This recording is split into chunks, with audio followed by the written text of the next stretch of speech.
following show contains adult content. It's not our intent to offend anyone, but we want to inform you that if you are a child under the age of 18 or get offended easily, this next show may not be for you. The content, opinions, and subject matter of these shows are solely the choice of your show hosts and their guests, and not those of the Entertainment Network or any affiliated stations. Any comments or inquiries should be directed to those show hosts. Thank you for listening.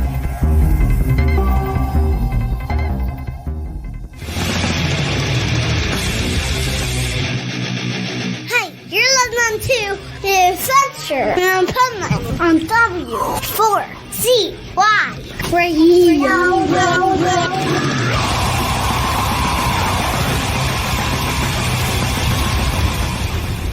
Wake up, America! It's time for the Adventures of Pipeman on W4CY.com, West Palm Beach's #1 internet radio station. Here's your host, the Pipeman. Yo! It's the Adventures of Pipeman, but this is our special new podcast, and this is going to be a great show.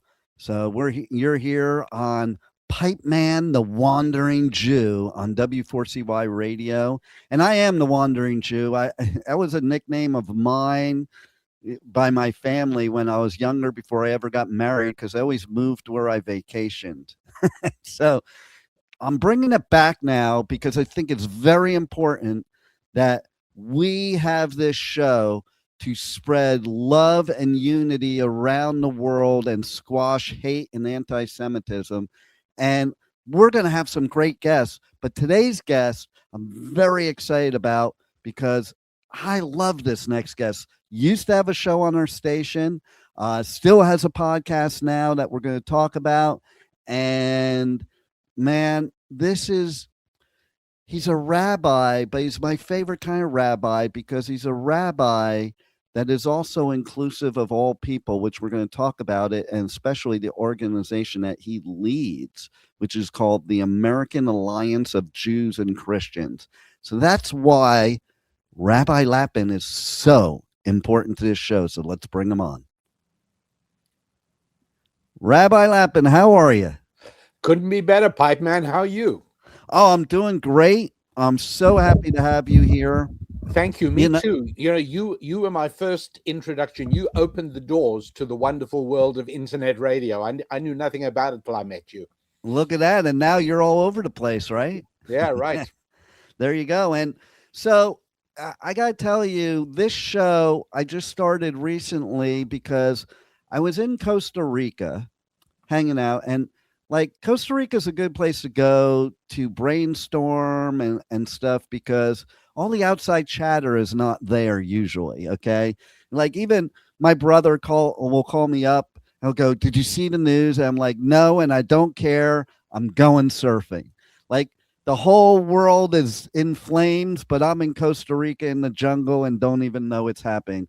I think the rest of us in the world kind of have to think that way, you know? And so what happened to me was, dumbly, I was looking through social media while I'm in Costa Rica. And I say dumbly because nowadays most good things don't come out of social media. And oh my God, I was getting attacked for being Jewish. Oh, really? And, oh yeah, it was bad. Like people were saying stuff, and I'm somebody that, listen, I'm not shy. I'm from New York and New Jersey. I will open my mouth. Okay. You know, and so basically what I was noticing though, is I wasn't really going by how people were being hateful to me. I was going by what they know and what they don't know. And that's when I came up with the concept of doing this podcast, because people are so uninformed nowadays. People don't read history. They don't know history. They just jump on the next trend. They don't, check, whether it's legit or not. They don't fact check anything. They don't cite anything. You'll laugh at this, Rabbi, but somebody said something. I said, "Is that peer reviewed?" And they said, "Yeah, all my friends agree with me." And that is exactly the issue nowadays. So I don't want to come at this like anti-Semitism is spreading so rampantly, but I don't want to go at it from a hate perspective. We do want to squash out anti-Semitism, but the way to squash it out, in my opinion, is through love and unity. We're falling for the oldest trick in the book, divide and conquer, and this is history repeating itself. So I got to tell you, to me, I say that Pipeman, the Wandering Jew, is an avenger for Jews and humanity everywhere. Rabbi Lapin, you are that avenger, because let's first talk about, you lead an organization called the American Alliance of Jews and Christians. Not many rabbis would do that. That's what I love about you. So tell me a little bit about how that came to be and what you do with that organization. Well, I think the founding moment was a blinding insight that struck me a while back, which was, why is it that thousands of people every year, and I'm looking back at 2019, thousands of people are drowning in the Mediterranean every year. All of them are trying to get from Africa to Europe in tiny little boats. How come there are no people drowning in little boats trying to get from Europe to Africa? Whoa. Well, the answer is simple, and that's because there's more money in Europe than Africa, and people are drawn to economic vitality.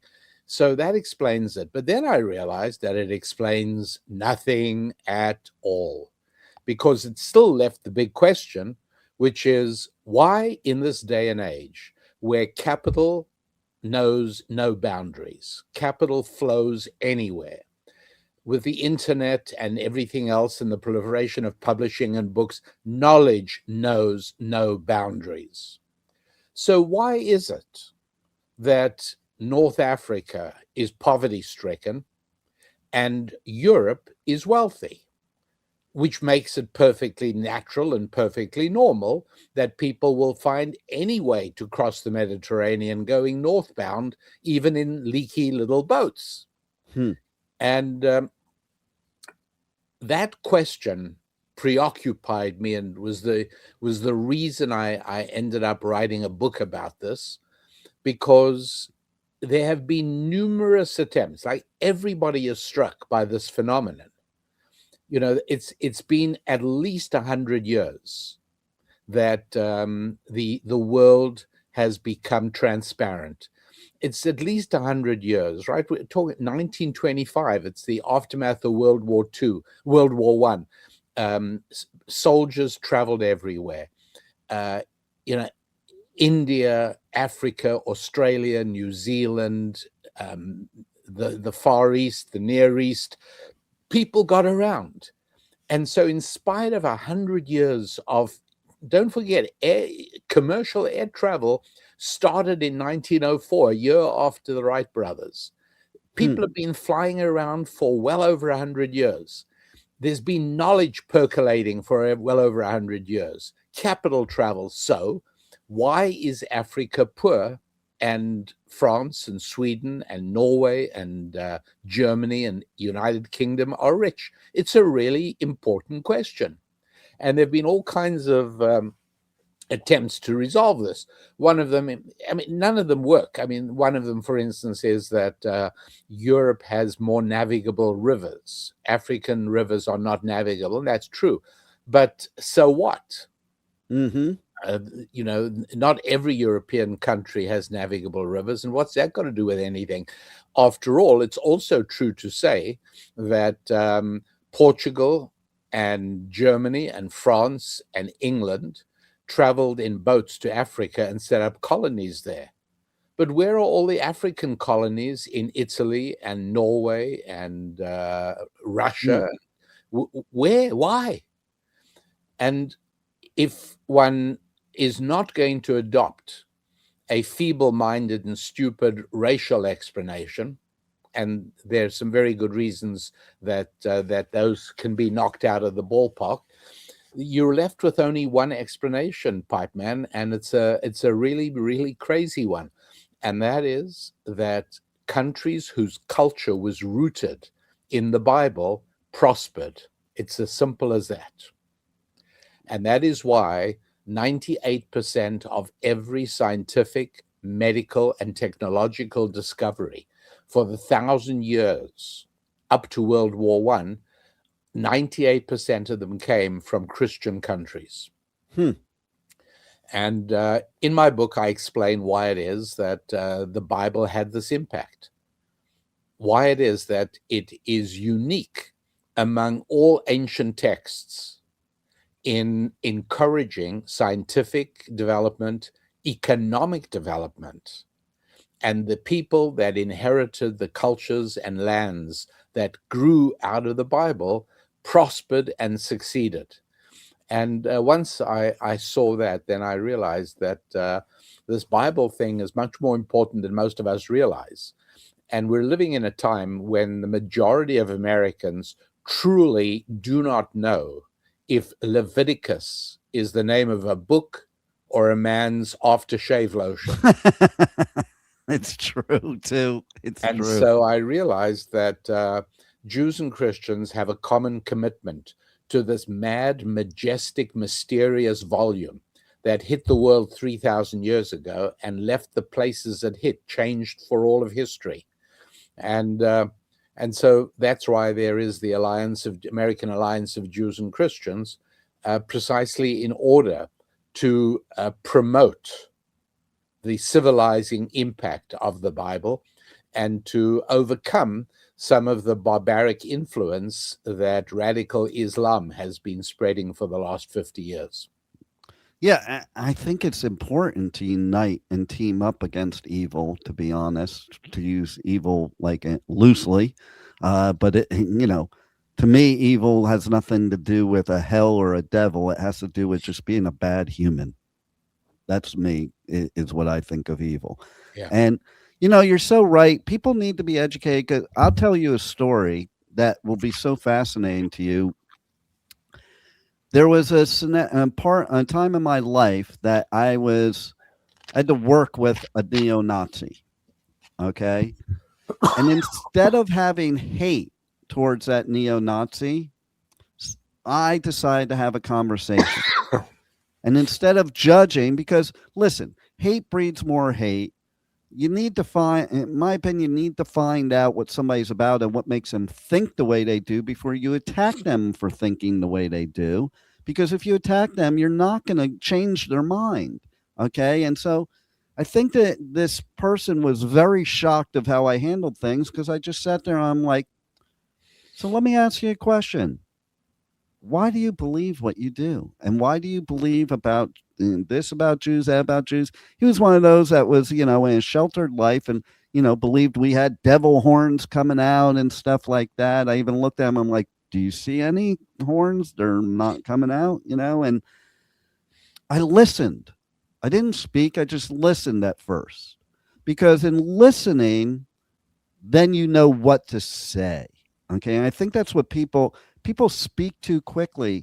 Maybe you don't know their reasons. Everybody's got their reasons for things. And so what I found out listening to this young person was that they never met a Jew in their life. They were nowhere around Jews, and they were basically in their neo-Nazi bubble where they were brainwashed from a very young age of how evil the Jews are and blah, blah, blah, blah, blah.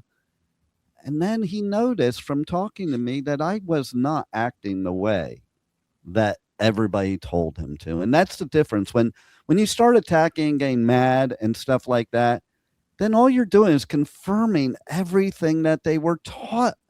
So take a different route. And what ended up happening is, long story short, he ended up changing his ideology and was no longer an anti-Semite after talking to me, because I gave him some education of what really has happened in history and in our people. I think stereotypes also, people don't understand stereotypes. there's a stereotype, but doesn't mean what you think it means. Like one of the stereotypes, I always talk about this all the time, is that Jews are cheap. Most Jews I know have no problem buying something for a lot of money if it's good quality. It's not that we're cheap, it's that we're not going to spend $10 at one store when we could walk like a block away and buy the same thing for $5. But we have no problem spending $2,000 on something that's worth $2,000. And so I think that's also another thing we have to do is we have to educate the world to dispel a lot of stereotypes, not just for Jews, but for Christians and for all people, to be honest. What's your thoughts? Well, the Australian philosopher Karl Popper was talking to somebody once who was saying, that conversation can bring peace and love. And he said, well, what are you going to say to the Nazi on the other end of a rifle when he's got that pointed at you? And so I would rephrase that a little bit and say, I'm not sure I agree with you that there's no room for hate. What do you feel towards the guys who shot up the Jews on Bondi Beach in Sydney 2 months ago? There is room for hate, don't get me wrong. I think there is, and I think that's important. Now, we can go biblical and say hate the sin, not the sinner, but that's a fine distinction when it comes to Islamic terrorists. Yeah. So, well, see, there you're going on the difference. Like, there's some people that just can't be converted no matter what of their thought process, not converted to something, but of their thought process. And so, yes, I think hate is necessary too. I think we have to be smart about how we use our love and how we use our hate. And certainly anti-Semitism is called the oldest hate in the world, and maybe it is. I don't really know, but it's I have never found it to be the result of ignorance. And I'm fascinated by your experience. I really am. It sounds quite wonderful, and you probably do have persuasive powers that I lack. But I've never encountered anti-Semites who when one talked to them say, "Oh, now I that's get true too. I do. I don't think it's a lot of people. I think I reached that one person, and there were probably 50 people I punched in the face first. Yeah. And I'll tell you too, like, okay, so my youngest daughter, she was going to college up in the Panhandle, and she was, woke, and then she went on Birthright.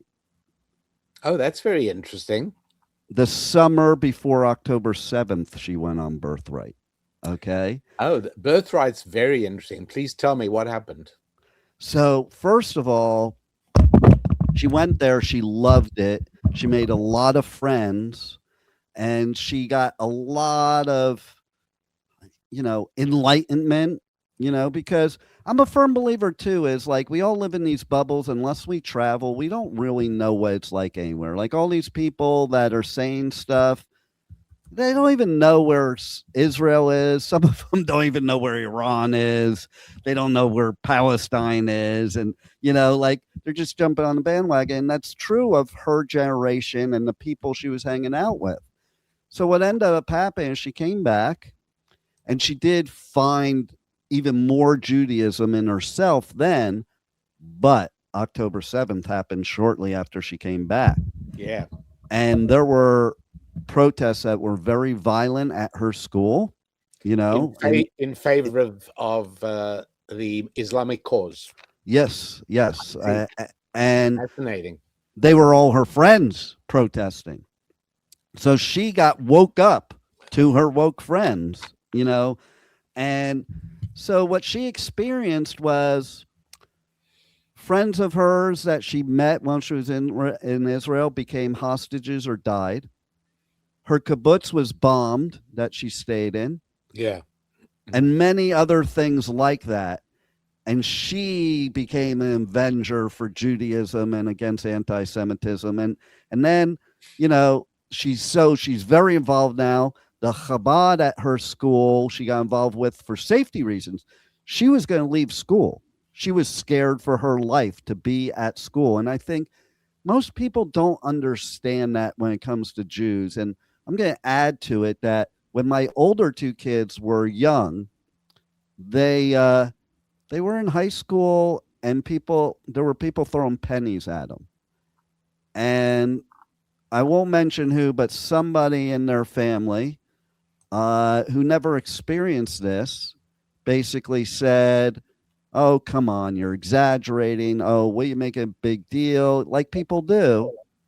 But unless you walk in our shoes, you don't understand what, even under normal times, what we went through. And now what we're going through, like, I'm experiencing a lot of it myself. But going back to my daughter, she became involved with the Chabad, and it was like a safety net and stuff. And her friends, she's not friends with them anymore, not because of any other reason, but because of they just don't share the same ideology. And I'm going to say it straight out myself. Like, I don't know when it happened in my lifetime of 59 years that anybody that was liberal was pro-terrorism.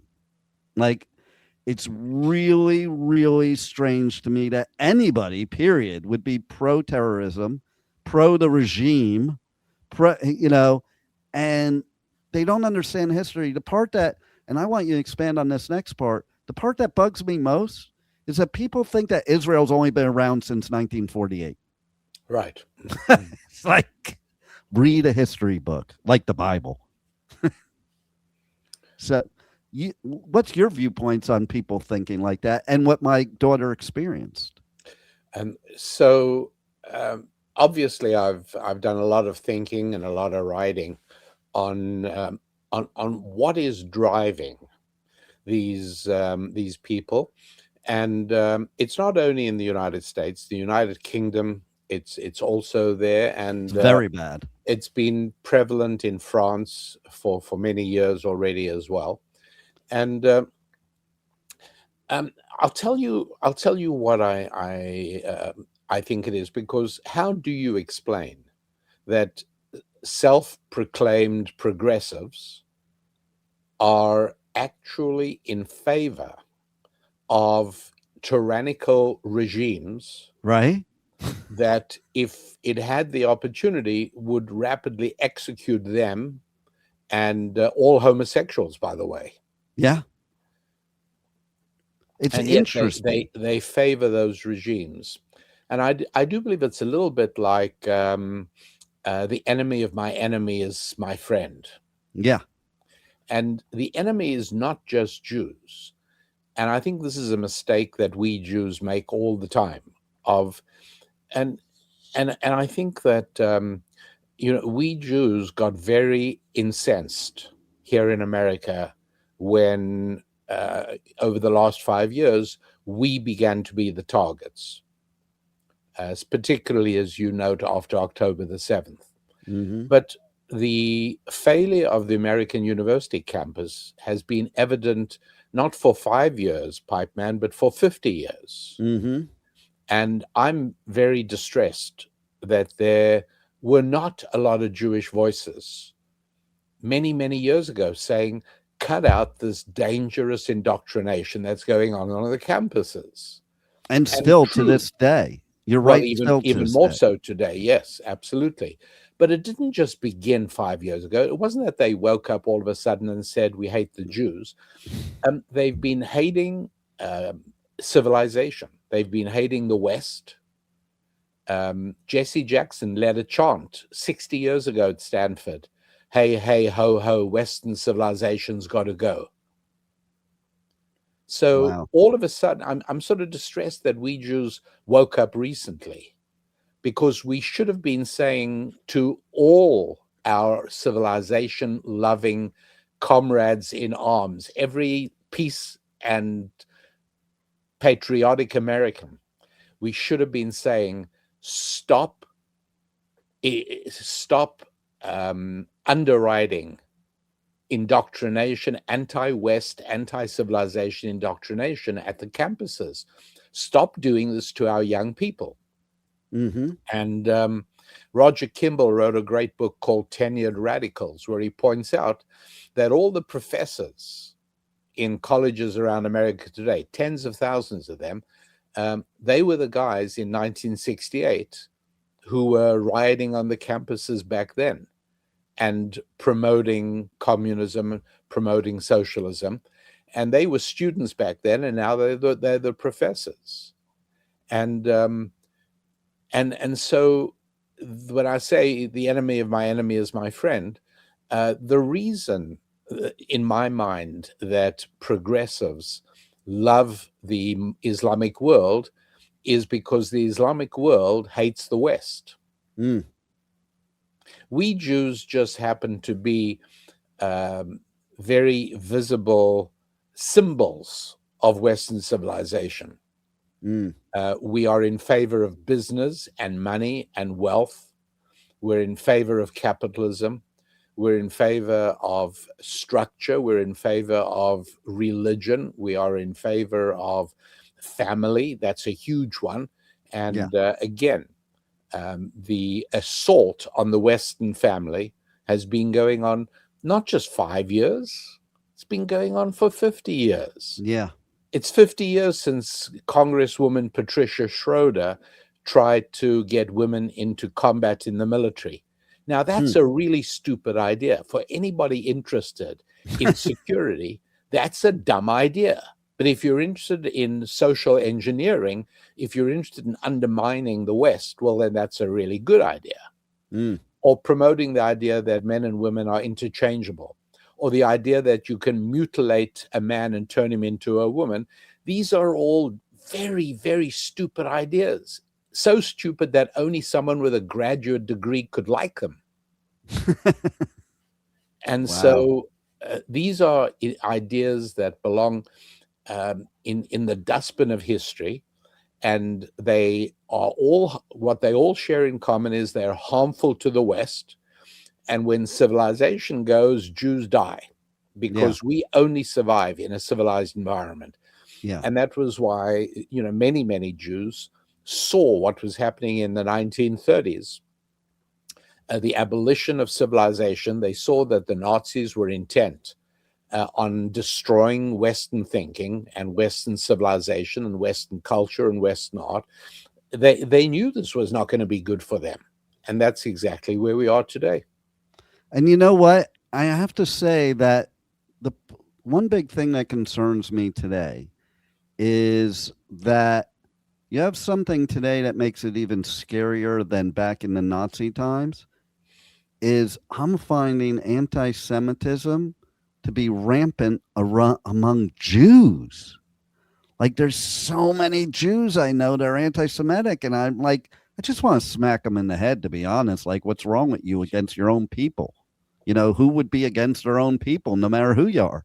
Well, because their alignment is not to fellow Jews. Their cultural and tribal alignment is to progressivism.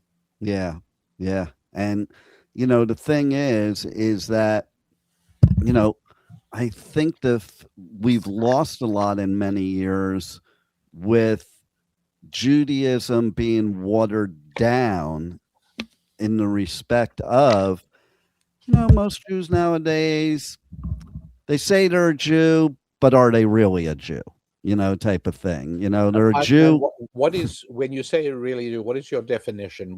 I'm having trouble understanding how we categorize. What are you saying? Well, see, what I was saying is not just by blood, but by being part of your people, and being. How do you do that? I think you do that, first of all. Well, I have different opinions on that, but first of all, I think education is very important. And the education I'm talking about is education from the Torah, from the Talmud, from the Kabbalah, from the Old Testament, and, stuff like most of these people, they don't understand Judaism. They don't know Judaism. And that's why, even from the respect of, okay, so I find a lot of the younger generations nowadays turning away from Judaism because they don't understand Hebrew. It's I've seen it a lot. I've seen it with my own kids. And what do we say to a young person who's listening to us and says, "Hey, Pipeman, I hear what you're saying. Can you give me one good reason why I have a very full life. I got work, I got friends, I got a social life, I got my tech life, I date. Can you tell me why I should take even 5 minutes to study the Torah?" Well, I have several reasons for that. Please tell me. I'm very interested. One thing is, I'm big in learning, and we're taught as Jews not to believe Torah, but to study Torah. And I think that's a big fundamental difference. One of the things I like about Judaism, as both a born Jew and a chosen Jew, is that, I don't have to live by the letter of everything, because, the Torah is so complex, and that's why they have the Talmud with the Midrash to kind of explain it. And then there's also that, game of telephone. This is a pretty long game of telephone. So what's the game telephone, for those listening that don't know, is when you start with one person and tell a story and then get to the last person and see how the story changed. And I think it's a heritage to be proud of. Personally, that's me personally. But I think there's a lot of things like the Torah. To me, the difference between the Torah and other, religious books or documents is the Torah is kind of like a roadmap to life. It's a fantastic definition, right?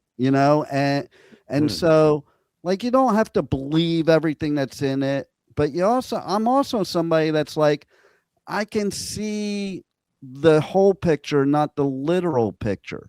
So when they're talking about something that happened in history, do we know if it really happened that way? We weren't there, but it's the message you're getting from it. It's not about the literal words. It's about the message. And the message to me in Judaism is a few things. It's one, it's a people. It's more than just a religion. It's not, the religion's like not even the biggest part, in my opinion. It's being part of a people, being part of a land, being part of a community. Jews are genetically Jews. Okay. You do a 23andMe like I did, it'll tell you you're an Ashkenazi Jew. It doesn't tell you. But we also don't forget, we have many converts to Judaism who are just as Jewish, even though there's no genetic link. Well, and I was going to go to that too. Please, okay. Yeah. Because I've had few experiences of that in life.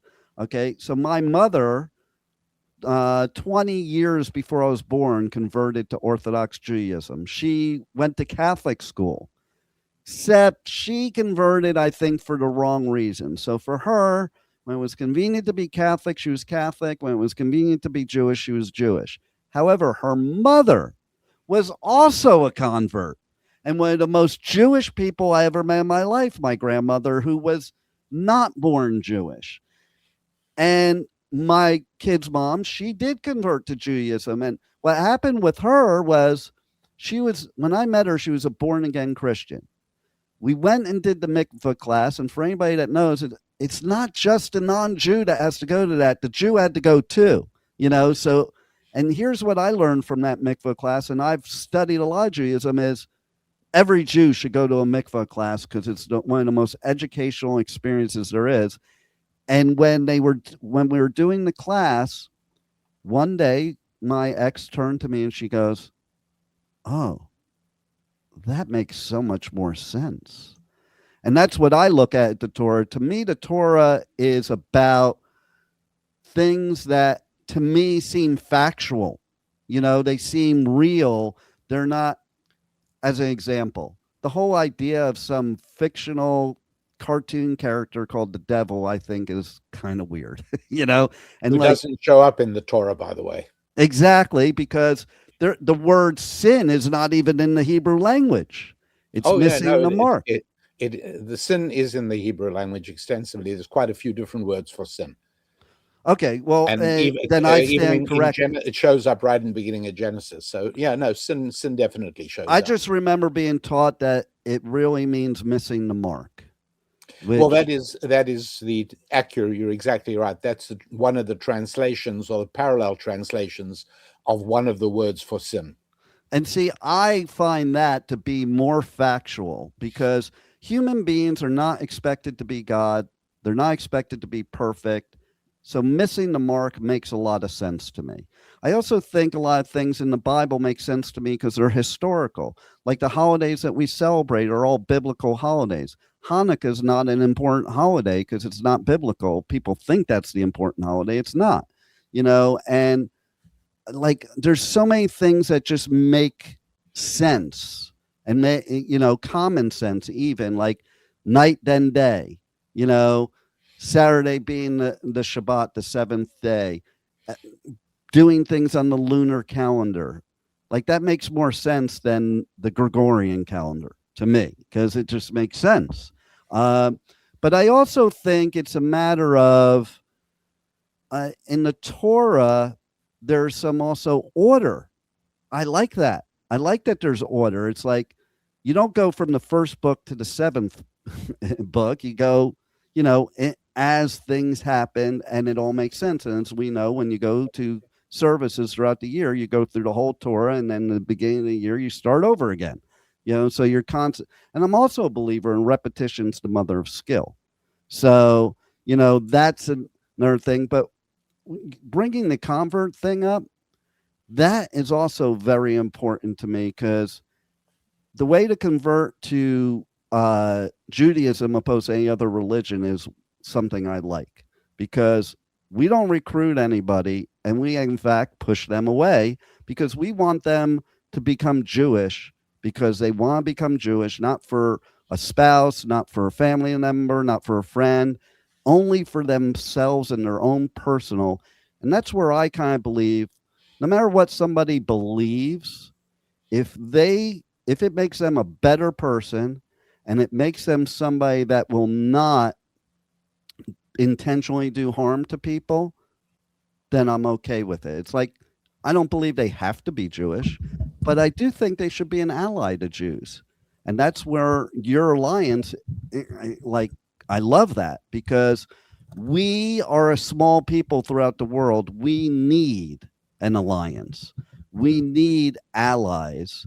And that's part of why I do this, because I think the people that really need to be educated and when I say educated, I don't mean in a demeaning way, just like given a perspective that maybe they sit there and say, just like my ex-wife did, wow, that does make sense.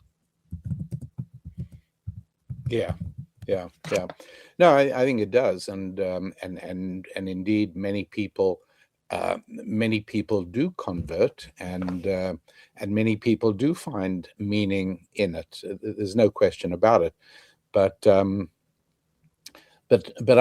think above all, what it does do is, let's not forget, it's the only religious text that begins or even contains the words, "In the beginning, God created heaven and earth." Right. Nowhere else do you find that, and it's hugely important because it helps to explain why it is that for the last 5 centuries, the overwhelming majority of scientific discovery, whether it was Isaac Newton or Boyle or Kepler or Clark and Maxwell and Lord Kelvin, and without exception, all of these guys were devout Bible-believing Christians. And we have always come to believe the cultural lie that religion and science are in conflict. But that was never true for all these great scientists who literally moved the world from scientific illiteracy to the airplane and atomic power. I love that. And so there is so much of that rooted in the Bible, that these guys were inspired to study God's work, namely science, right? Because studying the natural world to them was studying God's work. And the same way as if I want to get to know the Beatles, there's very little chance that I'm going to have dinner with Paul McCartney, but I can really get to know their work, and through that, get to know them. These scientists looked at study of natural science and the natural world as a way to get to know the Creator, because of that opening verse, in the beginning God created heaven and earth. But it's really important that all these scientific, technological, medical breakthroughs of the last 5 centuries were done by Bible-believing Christians. I love that, because I am into science, and it is one of the things I kind of do like about Judaism, that to me, it's not just faith, it is science too. And which brings me to something I was thinking about earlier, because you said something. Remember, it was very popular, but what was your opinion about the book, The Bible Code?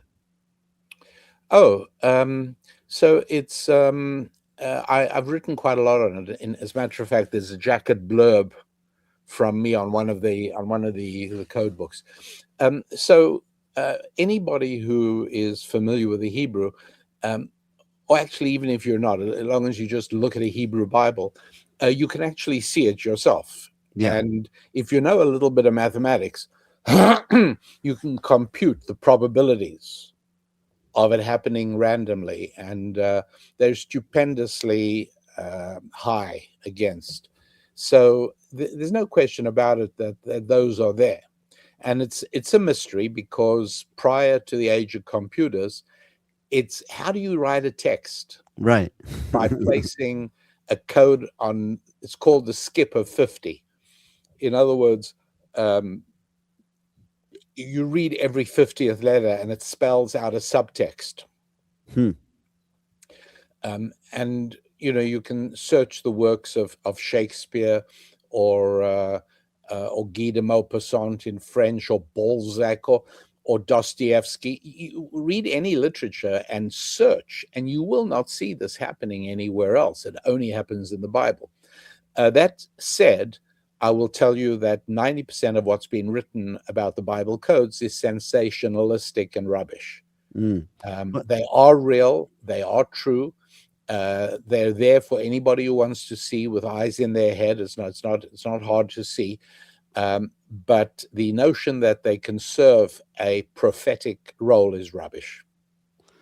And I like you saying it that way, because there's other things out there that in this day and age they have commercialized that kind of takes away the spiritualism of it. So I'm glad you said that. In the meantime, I want to talk a little bit, because we're close to running out of time. I want to talk about your newest book, The Holistic You. Yeah. Tell me about that book, because that book to me is a must read for everybody. Thank you very much indeed. I heartily agree with you. But the reason I agree with you is because it's not that I like selling books. I do love selling books, but I like it even better when I get letters from people in whose lives the books made a difference. I like it when people come back to buy other books of mine because earlier ones played such a significant role in the transformation of their lives for the better. And so the Holistic You is huge. It really is huge. And let me explain what that's about. What I've done is distilled the essence of a happy, fulfilling life down into 5 basic principles. Why 5 has a lot to do with the 5 books of Moses. It has to do with why there are 5 commandments on each of the 2 tablets for the 10 commandments.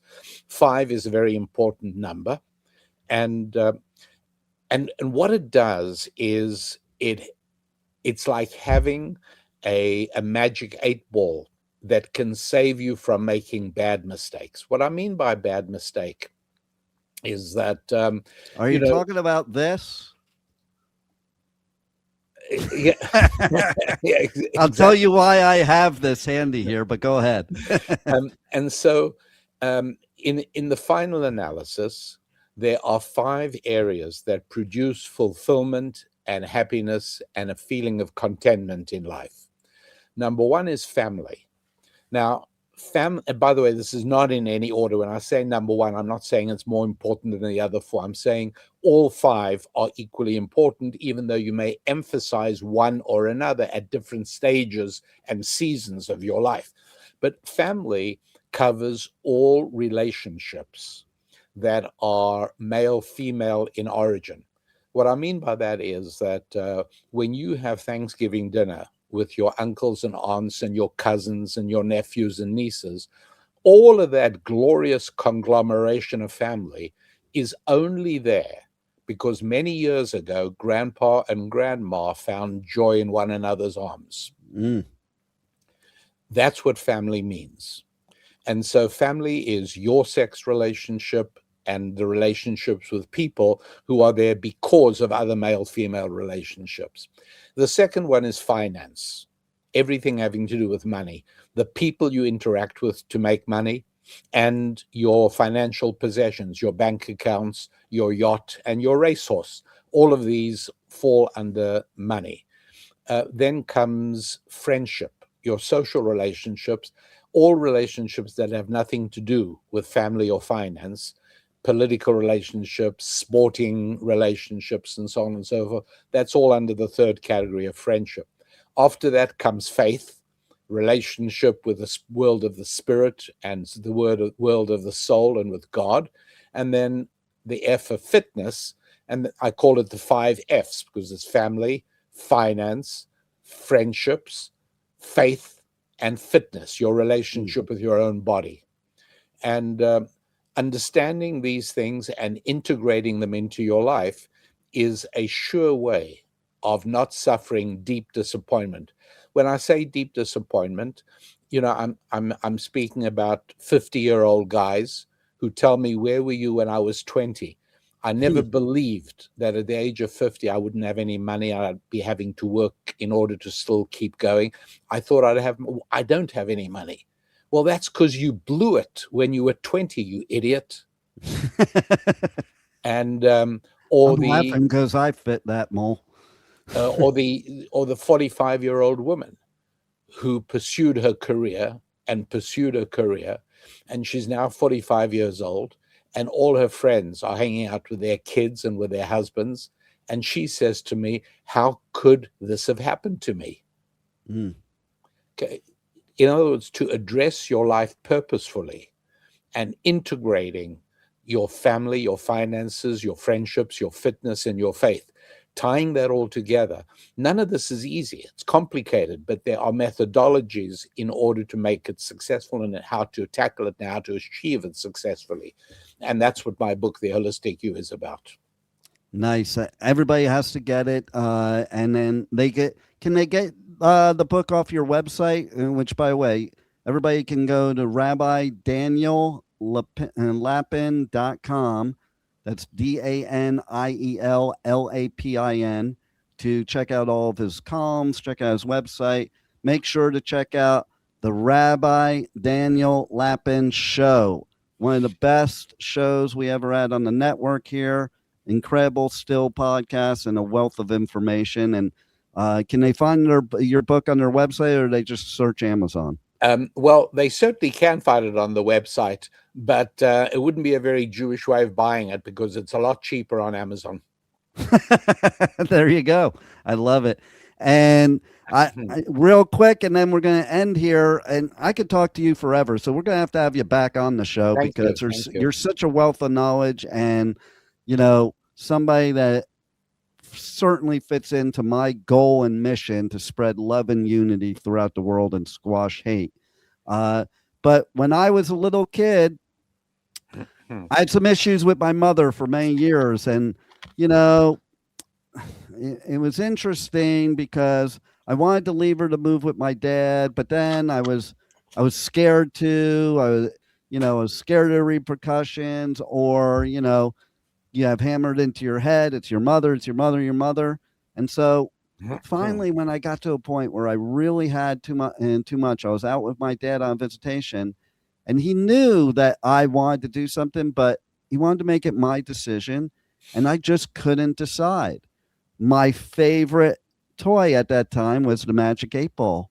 And he says to me, "Why don't you ask the Magic 8-Ball?" And that's what I did. And that night I moved with my father, and it changed my life forever. The Magic 8-Ball. That's amazing. It might have been a divinely inspired Magic 8-Ball, but a Magic 8-Ball really nonetheless. Well, it's been an absolute pleasure, Rabbi, to have you on. Pipeman, great to be together with you again. We must talk some more, Dean. It's been a pleasure, and again, thank you for your pioneering work in internet radio. Well, thank you for your pioneering work in everything, including your wisdom and your Judaism. And let's band together to be avengers for love and unity throughout the world. Thank you, Rabbi, and thanks for being on the Adventures of Pipeman. Been great to be with you. All the best.